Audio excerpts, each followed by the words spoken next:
सबके बीच में तालियां। तो ये प्राची हैं और ये अनामिका, एक सुखी एक दुखी। हमने दोनों का नाम दे रखा था।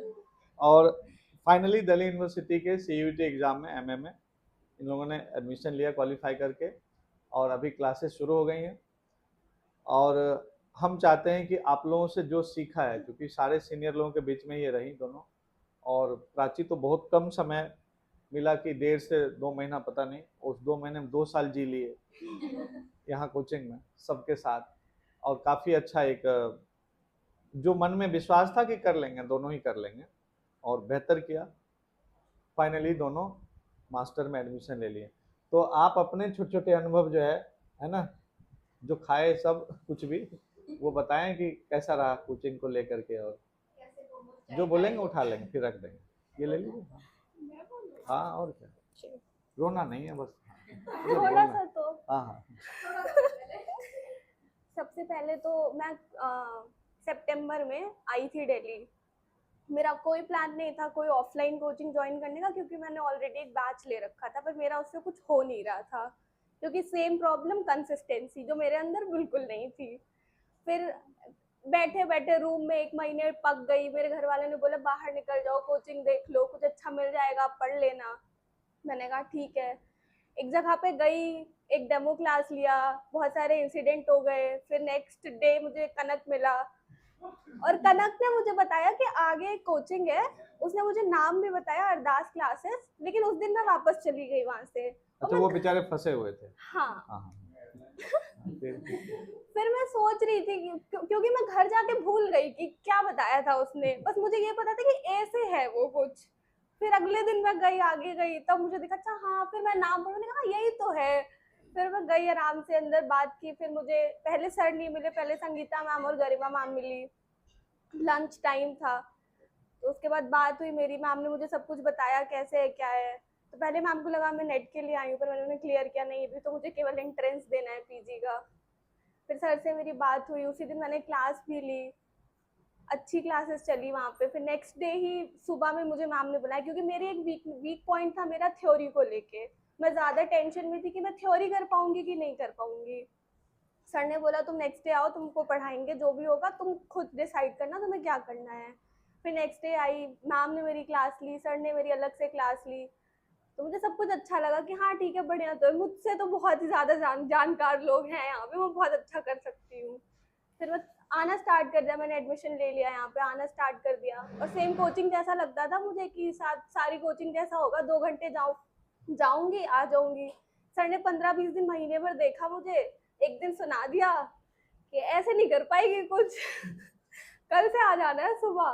फिर नेक्स्ट डे से मैं सुबह आने लगी, कंसिस्टेंट सर के साथ टाइम दिया मैंने। सर ने भी मेरे साथ बहुत टाइम दिया कि हाँ, सब कुछ छोड़ के कि तुम्हें कैसे पढ़ाई करनी है, टाइम टेबल मेंटेन कराया मेरा कि बहुत ज़्यादा इधर उधर की चीज़ों पे ध्यान मत दो, अभी तुम लोग आए हुए हो, तुम्हारे पास करने के लिए बहुत सारी चीज़ें हैं।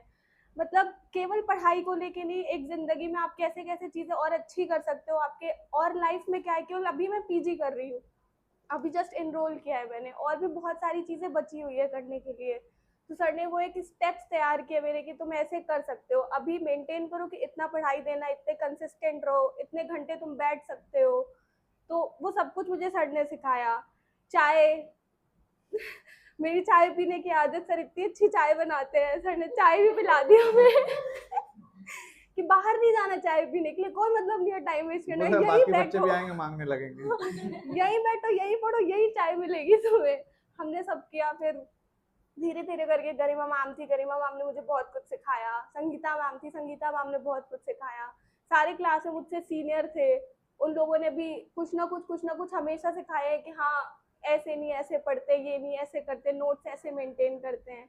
तो एक तरीके से मुझे एक बहुत अच्छा माहौल मिल गया दिल्ली में आते, कि बड़े लोगों के साथ रही और बहुत अच्छा सीखती चली गई, और होप्स हो कि मैं आगे भी सीखती चली जाऊँ और सर से हमेशा जुड़ी रहूँ। चलिए, बहुत प्राची। Thank you. हाँ,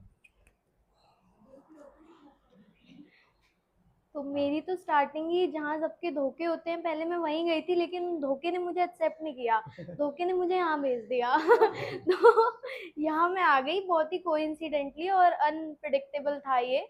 with no hope of clearing my exam, और बिल्कुल डिमोटिवेटेड फेज पे मैं आई थी यहाँ पे।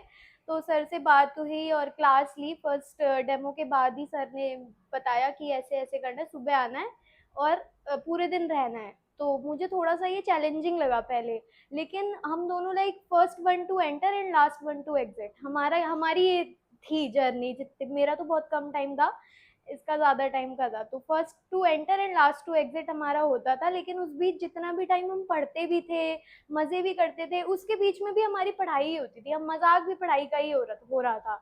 तो कहीं ना कहीं वो 2 महीने का एक भी मिनट मैंने वेस्ट नहीं किया, और सर ने पूरी हेल्प करी कि मेरा डिसिप्लिन और कंसिस्टेंसी मेंटेन रहे। सर ने और मैम ने भी मुझे बहुत अच्छे से गाइड किया और पढ़ाया, और मतलब कि बहुत ही सेल्फलेसली टाइम दिया अपना।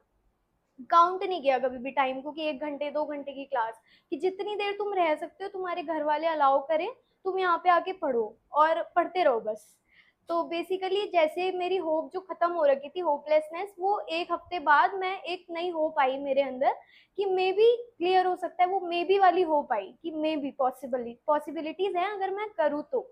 फिर उसके बाद धीरे धीरे 1 मंथ जैसे हो गया, मेरा 1 मंथ में ही कोर्स कंप्लीट हो गया। जो 3 मंथ्स में होता है वो सर ने टाइम देके और मैम ने टाइम देके 3 मंथ्स में करवा दिया। और सबका ही सपोर्ट रहा है एक तरीके से, सब जो यहाँ पे बैठे हैं उनका भी, इसका भी, सर का भी, मैम का भी।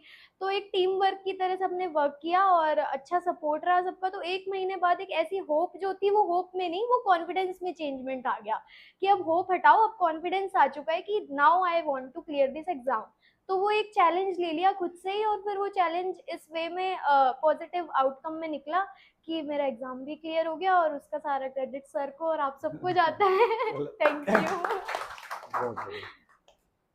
चलिए, हमारे ये दोनों बच्चे